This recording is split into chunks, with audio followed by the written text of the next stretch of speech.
Devotion in this lifetime to me is showing myself love, it's showing myself care, it's showing myself patience, because I am living this life for me. This is not an individual take. This is my life. So I'm gonna do the things that feel good for me. That doesn't mean that I'm not considerate of other people. I do live with other people. I do engage with other people. I do hear other people because they're a part of community. Define what community looks like, feels like, sounds like, tastes like, I don't know.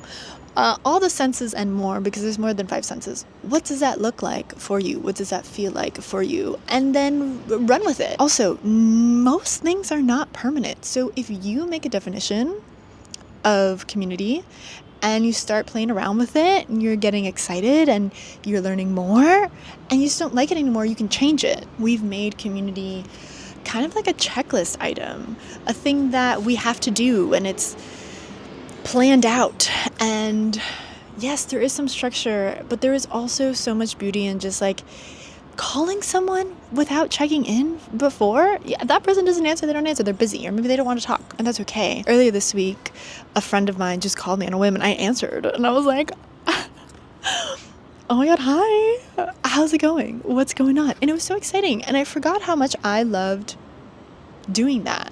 How much I love just like picking up the phone and being like, hey, what are you doing tomorrow? Hey, what are you doing right now? I'm close by. We should go get a little snack. Or how about we take a little walk in the park? Or can I come over and just like look at you? You know that little thing, that meme of like the little thing with a little booty out? Sometimes that's community. Community also gets kind of grouped in recently with inconvenience. And that does bother me because citizens of the United States of America will often prioritize convenience over community. There are so many things of convenience, so many ways to take care of yourself in the States through financial means. You can pay to have something shipped. You can order something and it gets here the next day. And it takes us away from the opportunity of connecting with our neighbors, literally asking, hey, can I have some sugar? Hey, I need a little bit of salt, or hey, I made some food, I would love for you to come over, and it not be such a thing like, I invited you, I'm hosting you. It's more so, this is what we do. I don't like the way that we talk about community being inconvenient, because it allows for us to potentially tolerate abusive or bad behaviors, right? In the sake of community, like allowing an abusive behavior is like, well, community is inconvenient. I don't think it is. I don't think it is. I do think a little bit of friction in your life is okay. It just doesn't land well with me because, yes, there are conflicts in community. Conflict doesn't mean fight, which I think is something that we play around with a lot. Conflict means that we're trying to get to a resolution. We're trying to see eye to eye. We're trying to work together to achieve something. It doesn't mean that it is inconvenient in the sense of, well, I don't like this and I'm okay with being treated poorly, or I'm okay with not getting what I want, which is fine. You can be bothered when you don't get something that you want. That doesn't mean that community is inconvenient, though. That we want everything to be convenient, be a level of control or desire of a manipulated outcome so that we feel better of ourselves. Potentially. There are plenty of cities and countries outside of the US that people are like, but it's just so inconvenient. How do you not have everything in one store? You do have to go to multiple stores. You also get the opportunity to engage with each of the people in these establishments and support them and get to know them. Maybe they don't have the thing that you need, but you can talk to them and say, hey, I'm really looking for this thing. Do you know where I can find it? Can you order it for me? Can we make it together? Can this be an experience that we can share with multiple people? It really does bother me that we talk about it in such a transactional way, and that's not surprising. The US is one, very individualistic, and that is a part of white supremacy. That is a part of colonization.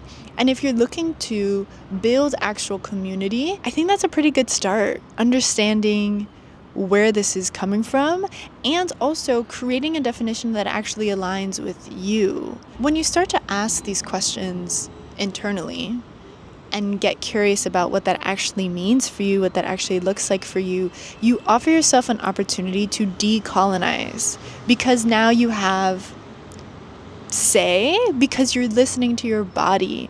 And what does colonization have us do? Believe that we can't trust this being, this experience, because there's a higher power, typically in Christianity, because that's where a lot of it comes from. And that higher power has more say and control over your life. And when you start to slow down and realize there are a lot of things that are within your control, right? There are things that are within your decision-making capabilities that help create this experience that you are living. Earlier this year, I reached out to a couple of friends, and we do this thing called Waffle Wednesday. That's the original name. Did not create this idea. Something that I saw on Instagram, that I reached out to a couple of friends, and we decided some of us message each other on Wednesdays, some of us message each other on Tuesdays or Saturdays or Fridays or Sundays, and I give them all different names. So Tuesdays, Tuesday Toast, Wednesday Waffle is the original. Some of us do Wednesday What's Up on WhatsApp. That's a tongue twister. A Friday Feels. We all have different names. And basically the premise is we give each other an update on what happened in the week.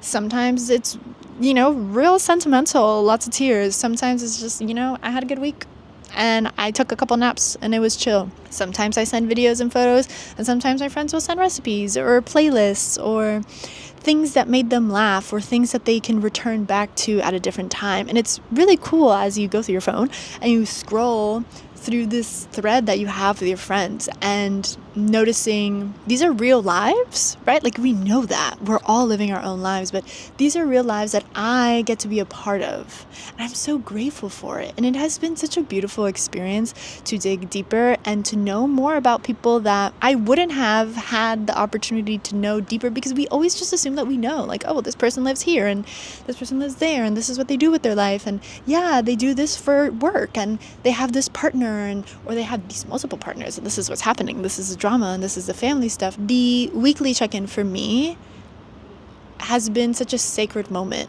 in building community. And if this is something that you want to do, it doesn't have to be weekly. I have some friends that I do this twice a month, or we check in once a month, or I don't have anyone that I'm doing it like every 6 months or every couple of months, but that doesn't mean that it's not possible. It could be if that's what works best for you. Community has been on my mind.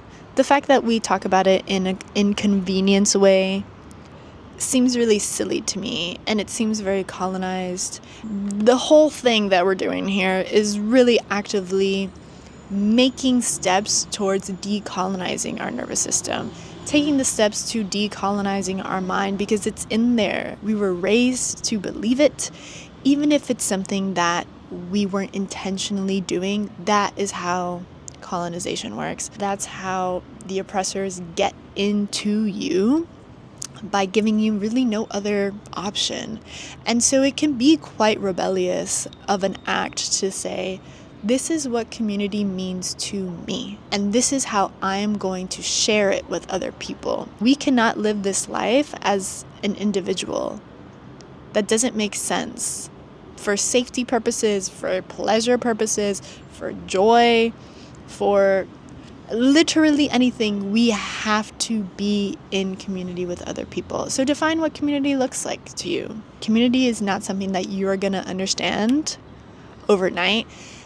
I've been in the process of understanding my version of community for years. I still think that there's things that will shift and change and evolve, and that is beautiful, because that is life. Nothing is set in stone.